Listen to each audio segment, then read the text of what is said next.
Mister அழகே, அழகே. அவர் இல்லீங்களே. யாரு? ஆமா, நான் தான். அப்பா வீட்டுல இல்லையா? Very good, very good. சரி சரி, வெளியில நிக்காதீங்க, வாங்க உள்ள. அப்படி கூப்பிடு, அப்படி கூப்பிடு. உட்காருங்க. உட்கார்றேன். சச்சு, இந்த புது வீடெல்லாம் எப்படி இருக்கு? நீ சௌக்கியமா? ஏழுங்க ஏதோ இருக்கிறோம். சச்சு, நீ எங்க வீட்டை விட்டு வந்ததுக்கு அப்புறம் உங்க அப்பா அங்க அடிச்சாங்களா? சச்சா, அடிப்பாரா? எனக்கு அங்க இருக்கவே பிடிக்கல. ஒரே துடியா துடிச்சுக்கிட்டு உன்னை பாக்கணும்னே வந்தேன். நான் வந்து நம்ப மாட்டேன். புடவைய கடையில வாங்கிட்டு வந்தேன்னு போய் சொல்லி 4 பேருக்கு முன்னால என்ன அவமானப்படுத்துனீங்கன்னு. அப்படித்தான் இருக்கும் இதுவும். சச்சு சச்சு, நான் சொல்றதை கேள. இந்த பாரு, அர்ஜென்ட்டுக்கு ஒரு புடவைய உனக்கு கொடுத்துட்டு மறுபடியும் அதே மாதிரி புடவைய வாங்கி அந்த பீரோல வச்சுடுவோன்னு நான் நினைச்சேன். கடைசியில என்னடான்னா அது வேற விதமா முடிஞ்சு போச்சு. இது என் பேரு தப்பா. சச்சு சச்சு, கோச்சிக்காத. பேசாம இருங்க, அப்பா வர சமயம். வந்தா என்ன வேடிக்கை பார்த்துமே? போங்க. சச்சு, இந்த பாருங்க, உங்க அப்பா என்ன வீட்டை விட்டு துரத்துனதுல இருந்து எங்க அப்பாவுக்கு ஒரே கோபம். உங்க அப்பா கோபம் ஒரு கோபமா? இந்த பாரு, நீ இதுக்கெல்லாம் பயப்படாதே. நான் இதுக்கெல்லாம் ஒரு முடிவு கட்டி தான் வச்சிருக்கேன். என்னவா? இந்த பாரு, நாம இனிமே வீட்லயே சந்திக்க வேண்டாம். நாளையில இருந்து நீ பார்க்குக்கு வந்துட்டு அங்கேயே சந்திப்போம். ஐயா எத்தனை மணிக்கு சந்திக்க சொல்றாரு?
பெரியவர்களே, சகோதரிகளே, இந்த மேடையில ஏறி அமக்களமா அட்டகாசமா பேசணும்னா வீட்டுல எழுதி பாடம் பண்ணி வச்சிருந்தேன். சாரி, கற்பனை பண்ணி வச்சிருந்தேன். ஆனா இந்த இடத்துல வந்து இந்த நாட்டியத்தை பார்த்த பிறகு இத பத்தி என்ன பேசுறது என்ன பண்றதுன்னு எனக்கு ஒண்ணுமே புரியல. ஆனாலும் ஒரு விஷயத்தை சொல்லித்தான் ஆகணும். அங்கதான் இருக்குது விஷயம். என்னன்னா, இந்த நாட்டியத்தை கத்து கொடுத்த வாத்தியார், இந்த நாட்டியத்தை கத்துக்கிறதுக்கு காரணமாயிருந்த தம்பி சேகரம், இந்த நாட்டியத்தை இவ்வளவு அற்புதமா ஆடிய இந்த பொண்ணு இந்த நிர்மலா தேவியும் இந்த கலையில நல்ல பேர் எடுக்கணும்னு எல்லாம் வல்ல கடவுளை வேண்டிக்கிட்டு அங்கதான் இருக்குது விஷயம். சாரி.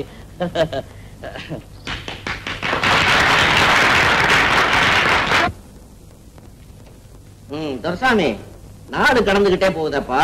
இந்த கல்யாண விஷயமா உன் மகனை கன்சல்ட் பண்ணி பாத்தியா? இல்லைங்க, அதுக்கு சந்தர்ப்பமே கிடைக்கல. நல்ல ஆளப்பா நீ. அதான் தம்பி தம்பி தம்பி இங்க வாங்க. என்னங்க? உங்ககிட்ட தனியா கொஞ்ச நேரம் பேசணும். ஓஎஸ், பேசுவோமே. நீ என் மகனுக்கு இதுவரையிலும் நடக்காத விதமா ஒரு கல்யாணத்தை பண்ணி பார்க்கணும். அதுக்கு என்னங்க ஜமாய்ச்சதெல்லாம் கல்யாண காரியங்கள்லாம் நானே பக்கத்துல இருந்து கவனிக்கிறேன். நீ என்னப்பா எடுபடி வேலை செய்யணுங்கிற? அங்கதானே இருக்குது விஷயம். என்னங்க? நீ தானே மனையில உட்கார வேண்டிய மாப்பிளையே. என்னங்க சொல்றீங்க? தம்பி, என் பொண்ணை உனக்கு கல்யாணம் பண்ணி வைக்கிறதா நானும் உங்க அப்பனும் முடிவு பண்ணியாச்சு.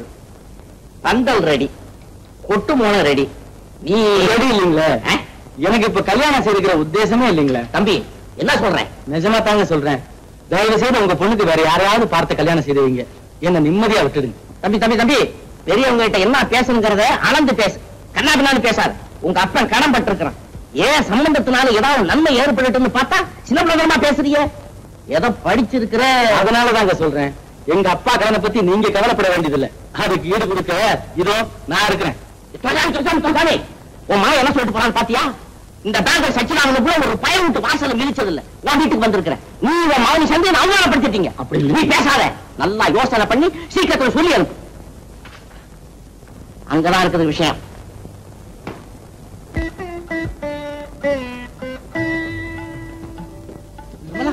இங்க வை. இத பாரு, உன்னுடைய போட்டோ எல்லா பத்திரிகைகளையும் வந்திருக்கு. உன்னுடைய நாட்டியத்தை எல்லாரும் ஒரே அடியா புகழ்ந்து எழுதியிருக்கிறாங்க. இதோ இப்படிப்பட்ட கலையரசி அளித்த தமிழ்நாட்டுக்கு இந்த உலகமே கடமைப்பட்டிருக்குதுன்னு ஒரு நாட்டிய நிபுணர் விமர்சனம் பண்ணிருக்கிறாரு. போதும். இதனால எனக்கு சந்தோஷம் ஏற்படும் நீங்க நினைக்கிறீங்களா? ஏன் நிர்மலா, இவ்வளவு பேரும் புகழும் கிடைச்சா யாராவது சந்தோஷப்படாம இருப்பாங்களா? ஒரு பெண்ணுக்கு புகழ் தேவையில்லை, புனிதமான வாழ்வுதான் தேவை. நீ என்ன சொல்ற? நாட்டியமாட நான் விரும்பல. 4 பேரை பாராட்டி எனக்கு தேவையில்லை. இது பாருங்க, கலைக்காக நான் வாழ விரும்பல, எனக்காக நான் வாழ விரும்புறேன். நிர்மலா, உன் கலை வளர்ந்து அதன் மூலம் உன் புகழ் வளர்ந்து அதனால தமிழ்நாட்டின் பெருமையே வளரும்னு நான் லட்சிய கனவு கண்டுகிட்டு இருக்கிறேன். நீ என்னடா எதையோ அர்த்தம் இல்லாம பேசுற. இப்ப உனக்கு மனசு சரியில்லை நினைக்கிறேன். நாம எங்கேயாவது உலாவ போலாமா? ஓ, போமே. ஆ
எங்க போயிட்டு வரீங்க சேகர்? வெளியே உலாவ போயிட்டு இருக்க முடிய?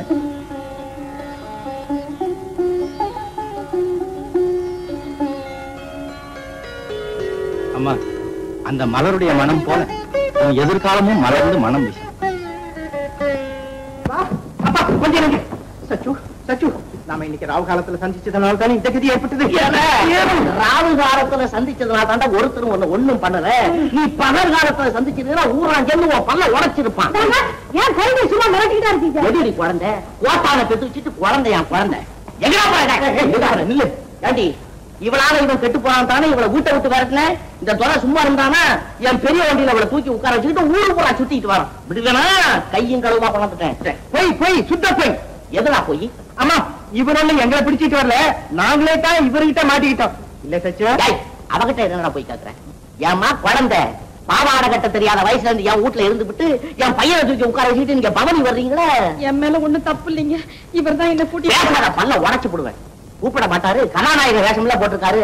ஏய், இவளை கார்ல பக்கத்துல உட்கார வச்சுட்டு என்ன பேசிட்டு வந்த நீ? என்ன பேசுறா சச்சு? அப்படி போய் கேக்குறேன். ஏய், கேட்டியா கதைய? காருக்கு பின்னால நான் இருக்கிறேன். இவளை பக்கத்துல உட்கார வச்சுக்கிட்டு எங்க அப்பனுக்கு காதெல்லாம் ஒண்ணும் தெரியாத மடையங்கிறான் இவன். அப்படி சொல்லவே இல்லம்மா. சொல்லுடா. என்னப்பா, நான் மடைய நான் சொன்னேன், மண்டுன்னு தான் சொன்னேன். அங்கதான் இருக்குது விஷயம். கவனிச்சு இல்ல என்ன மண்டுன்னு சொன்னானா? அட சரதா விடுங்க, அவன் திட்டுறத விட்டுட்டு இப்ப திரும்பிக்கிட்டு வர்றான். இங்கதான் இருக்குது விஷயம். போயடே, ஒன்னாலதாண்டி அவன் கெட்டு குட்டிச்சோரா போறான். எங்கடா அந்த குட்டி? ஹோட்டல் டேப்பா. எப்பா அதெல்லாம் நீ எனக்காக வேண்டாம். இந்த பொண்ணை கார்ல தூக்கி உட்கார வச்சுக்கிட்டு அங்க அங்க கண்ணா பின்னா நீ சுத்தனதா தெரிஞ்சது. என் சொத்துல சிங்கல் பையன் எதிர்பார்க்க முடியாது பயல. அப்பா, என்னப்பா திடீர்னு சொத்துல கை வச்சுட்டீங்களே? இதாண்டா ஆரம்பம். இதுல நீ சொன்னத கேட்கல, சோத்துல கைய வச்சு போடுவேன். என்னப்பா இப்படி எல்லாம் சொல்றீங்களே? பின்ன என்னடா, உங்க பாட்டன் கூட்டம் கஷ்டப்பட்டு சம்பாதிச்சதா? இந்த சச்சிதானந்தம் கைய வந்து கர்ணம் போட்டு சம்பாதிச்சதுரா?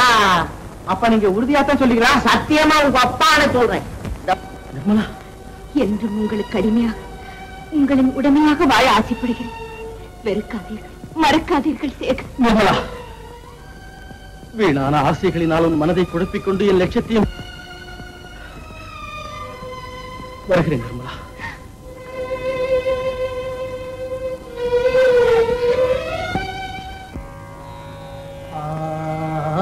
ஆன்விகம்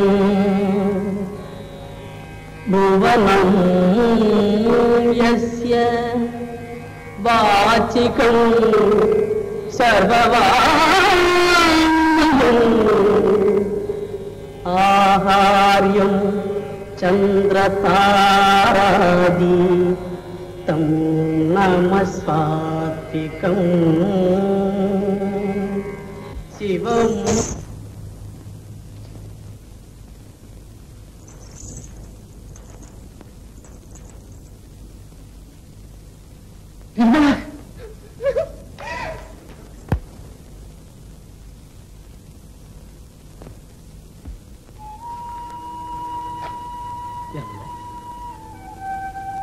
நிர்மலா, நீங்கள் தீவிர சிந்தனையோ?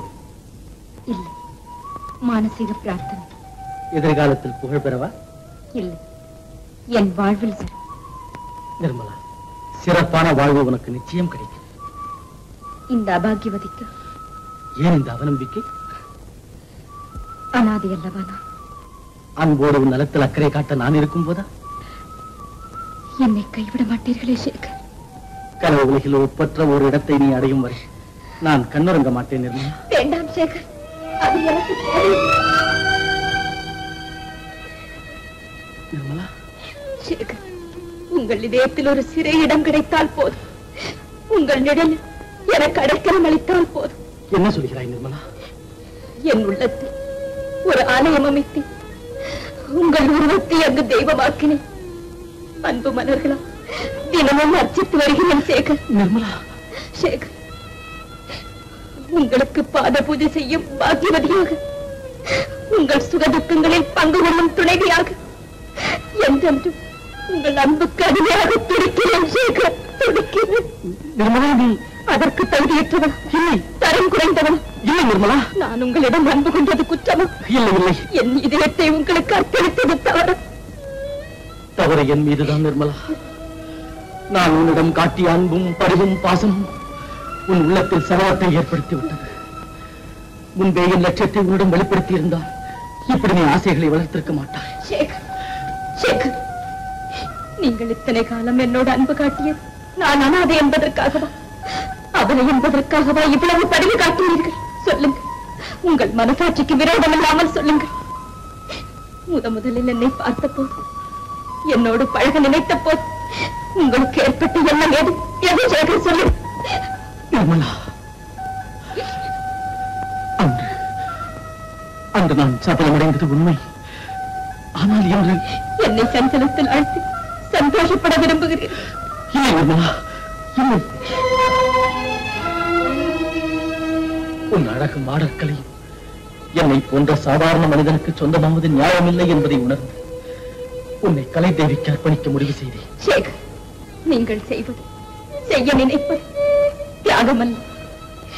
ஒரு இளம் பெண்ணின் வாழ்வில் இன்பத்தை, எதிர்காலத்தை பலியாக்குகிறீர்கள். நிர்மலா. சேகர், உங்களுக்கு ஒரு தங்கை இருந்தால் அவளுக்கு மனம் செய்து அவள் கணவனோடு வாழ்வதை பார்த்து பூரிப்படையத்தானே நீங்கள் விரும்புவீர்கள். சேகர், நான் ஏழைதான். ஆனால் எனக்கு மட்டும் இதயம் இல்லையா, ஆசை இல்லையா? அனாதை பெண்கள் காதலிப்பது குற்றம் என்றால் சொல்லிவிடுங்கள் சேகர், சொல்லிவிடுங்கள். நிர்மலா, உன் வாழ்வு செழிக்க வேண்டும் என்றுதான் நான் விரும்புகிறேன், அழிக்க விரும்பவில்லை. உண்மையை சொல்லுகிறேன் நிர்மலா, உன்னை விட உன் கலையை நான் அதிகம் காதலிக்கிறேன். எனக்கு புகழ் வேண்டாம், பொருள் வேண்டாம், கலை வேண்டாம். என்னை ஏற்றுக்கொள்ள உங்கள் அந்தஸ்து இடமளிக்க மறுத்தால், மனசாட்சி தடுத்தால், உங்கள் மனைவி என்ற அந்த ஒப்பற்ற ஸ்தானம் கூட எனக்கு வேண்டாம். ஆனால் சேகர், நான் இறப்பதற்கு முன் என்னை உங்கள் மனைவி என்று ஒரே ஒரு முறை சொன்னால் போதும். வேண்டாம், பூர்வமாக நினைத்தால் கூட நீங்கள் என் கணவர் என்று ஓயாது குரல் எழுப்பும் என் உள்ளத்திற்கு சாந்தி அளிக்க விரும்புனா அந்த ஒரு சொல் போதும் சேகர்.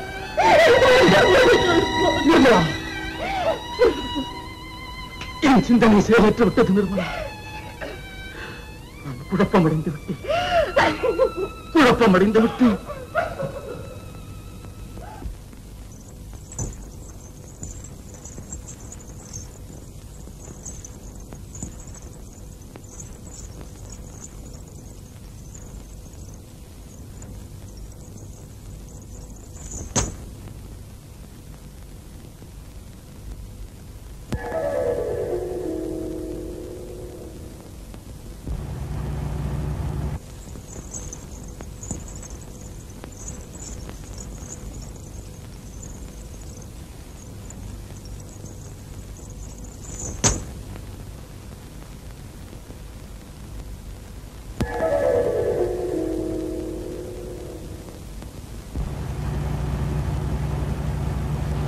சேகர், நீ நினைத்தால் உன்னை மணந்து கொள்ள அநேகம் பெண்கள் கிடைப்பார்கள்.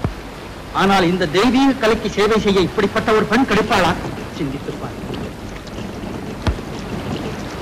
அற்புத கலையின் இலக்கணமாக விளங்கும் இவளை உன் சொந்தமாக்கிக் கொண்டு கலை அடித்து துரோகம் செய்யாதே சேகர். நீ சீக்கிரத்தில் வேறு யாரையாவது மணந்து கொள்ள வேண்டும். அப்பொழுதுதான் அவள் உன்னை வெறுத்து தன் வேதனையை மறக்க கலையோடு ஐக்கியமாவாள். நீ சீக்கிரத்தில் வேறு யாரையாவது மணந்து கொள்ள வேண்டும். வேறு எவரையாவது மறந்து கொள்ள வேண்டும்.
இதயத்தின் பிரதிபலிப்பு சேகர்.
இருளில் அமர்ந்திருக்கிறாயே நிர்மலா,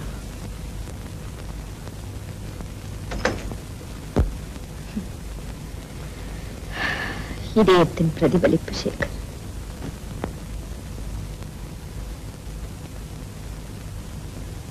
உட்காருங்கள். நிர்மலா, மனித வாழ்வில் மேடு பள்ளங்கள் சகஜம். காலமெல்லாம் பள்ளங்களில் தேங்கி நிற்கும் பேதைகளுக்கு இந்த வேதாந்தம் புரிவதில்லை சேகர். தன்னலத்திற்காக வாழாமல் பொது நலத்திற்காக வாழ்வதில் தானே நமக்கு பெருமை. அது லட்சிய வரை கொண்ட ஆண்களுக்கு, பண்பு நிறை தெரிந்த பெண்களுக்கு. உன்னுடைய இந்த விரக்தி மனப்பான்மை எனக்கு வேதனையை தருகிறது நிர்மலா. வெறும் வார்த்தைகளால் மட்டும் ஒரு பெண்ணின் கண்ணீரை துடைக்க முடியும் என்று நீங்கள் நினைக்கிறீர்கள்? இல்லை நிர்மலா, நீ அமைதியோடு சிந்தித்தால் தான் நான் சொல்வது உனக்கு விளங்கும். அமைதி அது என்னை விட்டு என்றோ விலகிவிட்டது. நிர்மலா, சுற்றி வளைத்து பேச நான் விரும்பவில்லை. நான் திருமணம் செய்து கொள்ள முடிவு செய்து விட்டேன். நிஜமாகவா சேகர்? நிஜமாகவா? ஆமாம். ஆனால் இதோ என் திருமண அழைப்பு. மணப்பெண் வேறு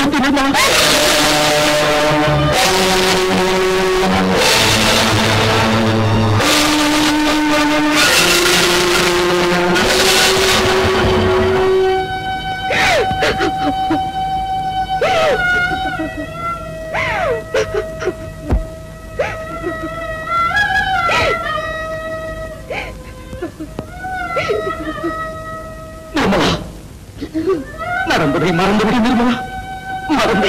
சேகர், சேகர், என் சிந்தனையில் கலந்துவிட்ட ஆசை, என் உள்ளத்தில் பதிந்துவிட்ட உருவத்தை நான் எப்படி மறப்பேன் சேகர்? நீ என்னை மறக்க வேண்டும் என்ற எண்ணத்தினால் தான் நான் அவசரமாக அந்த முடிவுக்கு வந்தேன். நீ என்னை வெறுத்து உன் கவனம் முழுவதையும் அந்த தெய்வீக தலையின் மீது செலுத்துவாய் என்ற நம்பிக்கையில் நான் செய்த செயல்கள். என்னை மன்னித்து விடுவீங்களா? நீ எனக்காக பிறந்தவள், கலைக்காக பிறந்தவள், கலைக்கே சொந்தமானவள். இது எனக்கு வாழ்வென்று பலமில்லை, இதுதான் யாருக்கும் சொந்தமில்லை.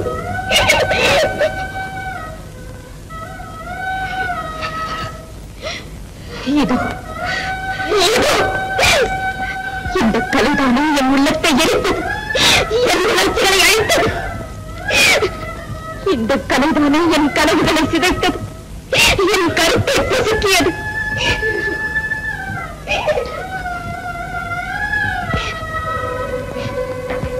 உங்கள் உறவை முறித்து உங்களை என்னிடமிருந்து பிரிப்பது இந்த கலைதானே. கலந்தமற்ற என் காதல் அழிந்தது போல, மாசற்ற என் ஆசைகள் சிதைந்தது போல,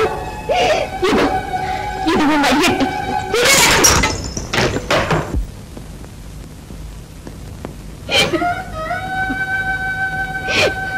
என் தாய் என்னை விட்டு மறைந்த போதும், என் தந்தை இறந்த போதும் கூட நான் அனாதையாகவில்லை.